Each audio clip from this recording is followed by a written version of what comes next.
U.S. Secretary of Commerce Gina Raimondo sitting down with Yahoo Finance's Julie Hyman as the semiconductor sector waits on a vote on the CHIPS Act. And she discussed her level of confidence that the bill will make it to the president's desk by August.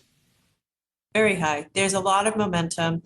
Just yesterday, I was with probably 80 members of the Congress or more in the secure briefing. A couple days ago, there were 50 members of the Senate in the similar secure briefing.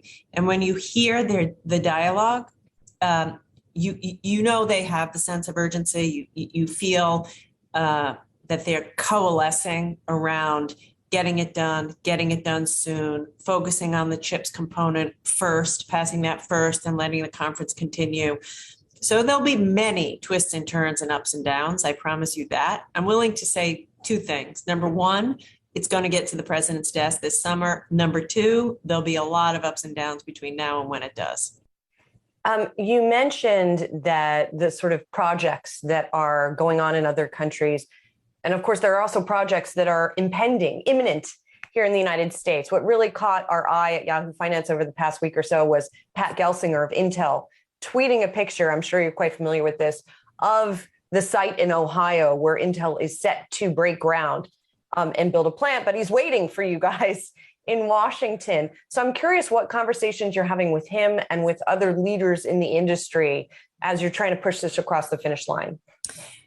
He's not alone. He isn't alone. A couple of weeks ago, there's a silicon wafer company called Global Wafers, which made an announcement of a $5 billion expansion in Texas. But they said if CHIPS doesn't pass this summer, then instead they'll do it in South Korea. So, and a number of situations. And the reason, to be clear, it's not that they don't want to wait, is they can't wait. Semiconductor demand for these chips is through the roof.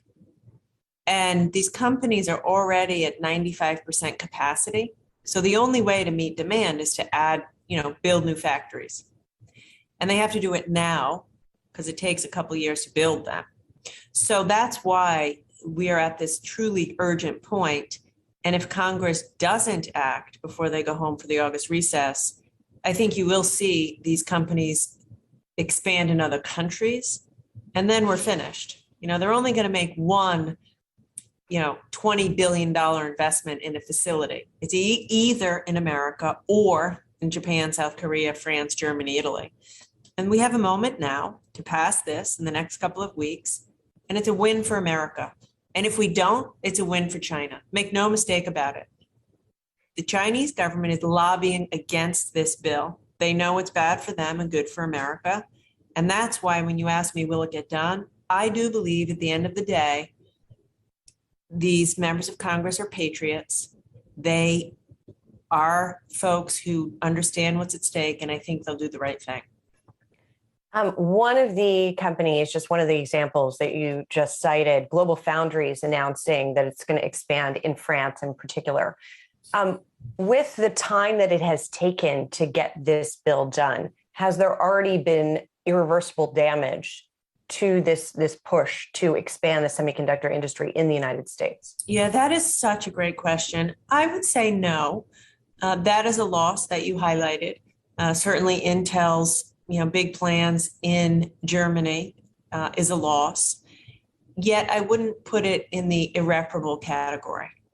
However, if summer comes and goes and this bill doesn't pass, then these companies will move out in other countries. And that will be irreparable. Because what happens is when the manufacturing facilities get built someplace else, then the whole supply chain and the talent supply chain also go somewhere else. All the startups, the suppliers, the chemical companies, the substrate companies, the talent supply will all go to cluster around the big manufacturing facilities. And that at that point, that will be truly irreparable. And so that's what's at stake here.